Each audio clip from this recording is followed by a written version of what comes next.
अगर हम उसी तरीके से बात करें एबॉलिशन ऑफ ट्रिपल तलाक, सब लोग जानते हैं कि ट्रिपल तलाक मानवता के लिए और ह्यूमैनिटी के लिए और महिलाओं के लिए एक बहुत बड़ी त्रासदी थी, ट्रेजेडी थी। लेकिन चुप बैठे हुए थे, सुप्रीम कोर्ट भी बोल रहा था। लेकिन ये बोल्ड डिसीजन लेना और ट्रिपल तलाक को समाप्त करना, जबकि इस्लामिक कंट्रीज में और हमारे नेबरिंग कंट्रीज में कहीं भी ट्रिपल तलाक नहीं है। Bangladesh, Pakistan, Afghanistan, Syria, Iran, Iraq, Malaysia सब डोमिनेटेड मुस्लिम देश रहे हैं और इस्लामिक देश रहे हैं, लेकिन यहां भी ट्रिपल तलाक नहीं था और हमारे यहां ट्रिपल तलाक चल रहा था। एक बोल्ड डिसीजन लिया गया। उसी तरीके से enactment of the new Waqf act हम लोग डिस्कशन कर रहे हैं। वी नो किस तरीके से एक नैरेटिव बनाने का प्रयास हुआ, लेकिन in the interest of the nation, देश के इंटरेस्ट में और उस कम्युनिटी के इंटरेस्ट में वक्फ बोर्ड बनाने की न्यू एनैक्टमेंट की आवश्यकता थी। वो बोल्ड डिसीजन लिया गया। उसी तरीके से सिटीजन्स अमेंडमेंट एक्ट, उसी तरीके से डीमोनेटाइजेशन, उसी तरीके से मोर देन 3 डिकेड्स हम विमेन रिजर्वेशन की तरफ नहीं बढ़ पाए, लेकिन 33% विमेन रिजर्वेशन देने का काम प्रधानमंत्री मोदी जी के नेतृत्व में हुआ। और उसी तरीके से अगर हम देखें इकोनॉमिक डिसिप्लिन के लिए, इकोनॉमिक डिसीजन में भी बहुत गहरी सोच के साथ जो आर्थिक जगत को बहुत तीव्र गति से आगे खड़ा कर सके, इसके लिए निर्णय लिए गए।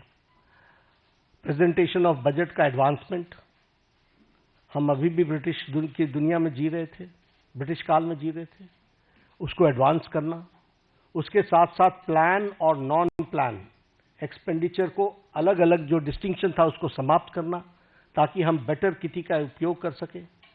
हमारे अश्विनी जी बैठे हुए हैं। रेल बजट को एसिमिलेट करना और भारत की आर्थिक जगत को एक साथ कैसे देश के लिए डेवलप किया जा सकता है, उसको करना। आप भी जानते हैं, हम भी जानते हैं कि हमारी इकॉनमी 10th से छलांग लगा करके 5th पर पहुंच गई, और अब जो इंटरनेशनल मॉनेटरी फंड का जो अब नया डेटा आ रहा है वो हमको 4थे स्थान पर ला रहा है, और हम 4थे स्थान की तरफ हम अग्रसर हुए हैं।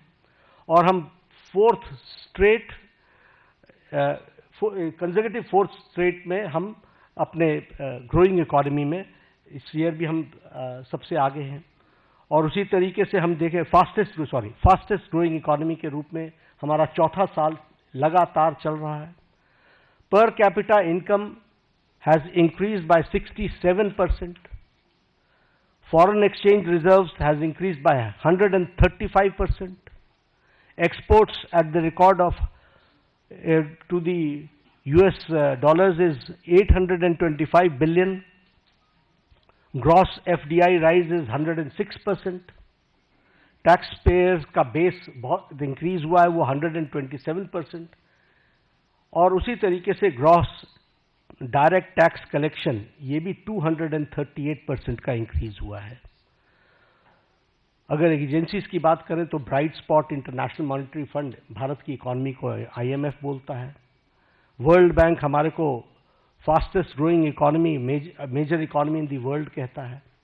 और वर्ल्ड इकोनॉमिक फोरम हमको वो कहता है कि India is all set for as a primary engine of the global economic growth in 2025 and 26. यानी सारी विपरीत परिस्थिति में भारत की इकोनॉमी सुदृढ़ और सक्षम तरीके से आगे बढ़ रही है, ये हमको ध्यान में रखना चाहिए। जब हम रिस्पॉन्सिव गवर्नमेंट की बात करते हैं तो प्रोएक्टिव डिसीजंस एक नहीं अनेकों हुए, और राहत के काम में तो हम प्रधानमंत्री मोदी जी कभी पीछे नहीं रहे। फिर चाहे बात ऑपरेशन गंगा की हो और सिटीजन्स को यूक्रेन से लाने की बात हो, प्रोएक्टिव होकर के किसी और देश ने अपने सिटीजन्स की चिंता नहीं की, लेकिन इंडिया ने, और इंडिया ही नहीं, इंडियंस के साथ साथ, इंडियन फ्लैग के साथ साथ कई दूसरे देश के लोग भी यूक्रेन से बाहर आए।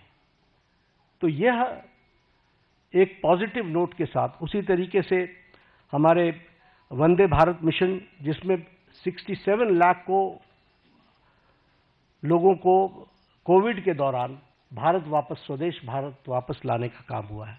ऑपरेशन देवी शक्ति में अफगानिस्तान से लोगों को वापस लाए। ऑपरेशन राहत में यमन से हम लगभग 5,000 जो हमारे इंडियन सिटीजन थे उनको लेकर के आए, और उनके साथ साथ 41 नेशंस के जो दूसरे सिटीजन्स भी फंसे हुए थे उनको भी, मोर देन 1000, उनको भी निकाल करके लेकर के आए।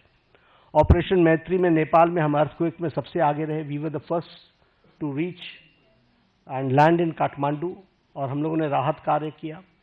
और अगर मैं ऑपरेशन वैक्सीन मैत्री की बात करूं तो ये बार बार मैं याद दिलाना चाहता हूं कि मोर देन 150 कंट्रीज में हमने वैक्सीन को पहुंचाया, और हमने कोशिश की कम से कम 48 कंट्रीज को तो फ्री वैक्सीन दी गई है, और ये वैक्सीन मैत्री में भी हम प्रोएक्टिव रहे। कोविड मैनेजमेंट पर मैं जरूर बोलना चाहूंगा, क्योंकि जब मैं रिस्पॉन्सिबल और रिस्पॉन्सिव गवर्नमेंट की बात करता हूं, देखिए ये पेंडेमिक सारी दुनिया के लिए आया था। ये पेंडेमिक इस शताब्दी का सबसे बड़ा पेंडेमिक रहा, और इस पेंडेमिक में विभिन्न कंट्रीज ने अपने अपने तरीके से रिस्पॉन्ड किया, क्योंकि इसके रिस्पॉन्ड करने का कोई तरीका नहीं था। सबने अपने अपने तरीके से रिस्पॉन्ड किया। लेकिन जो मोदी जी के नेतृत्व में भारत ने जिस तरीके से कोविड को रिस्पॉन्ड किया, किसी कंट्री ने नहीं किया। और किसी कंट्री, हर एक जगह कोविड की लड़ाई सरकार ने लड़ी। भारत में मोदी जी ने कोविड की लड़ाई जनता के साथ मिलकर के लड़ा।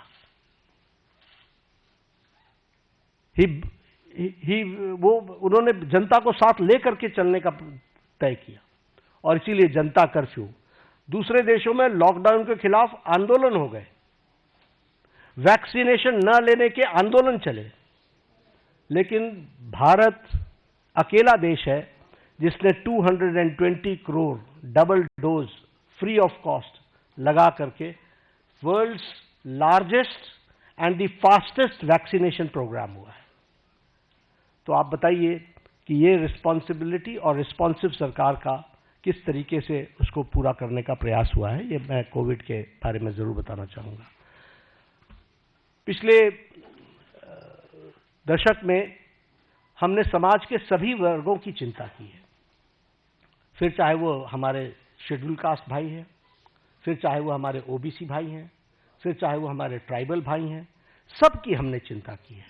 उनके लिए हर एक के लिए अलग अलग नीतियां, अलग अलग कार्यक्रम, स्कॉलरशिप्स इस तरीके से देने का काम भारत सरकार ने किया है। अब यहाँ पर मैं स्कीम्स गिनाना शुरू करूँगा तो एक घड़ी लग जाएगी, लेकिन all schemes dedicated to SC, ST और हमारे ओबीसी भाई, इनके लिए चिंता की गई। उसी तरीके से महिलाओं के लिए विशेष करके ध्यान दे करके विमेन लेड गवर्नमेंट, विमेन को आगे रख करके बढ़ाने का काम करना, यह काम भी हमारी सरकार ने बखूबी किया है। और जब हम ये विमेन की बात करते हैं, फिर हेल्थ के सेक्टर में आप ले लीजिए, right from conception to delivery, फिर डिलीवरी के बाद vaccination, all programmes have been taken by government of India, all programmes.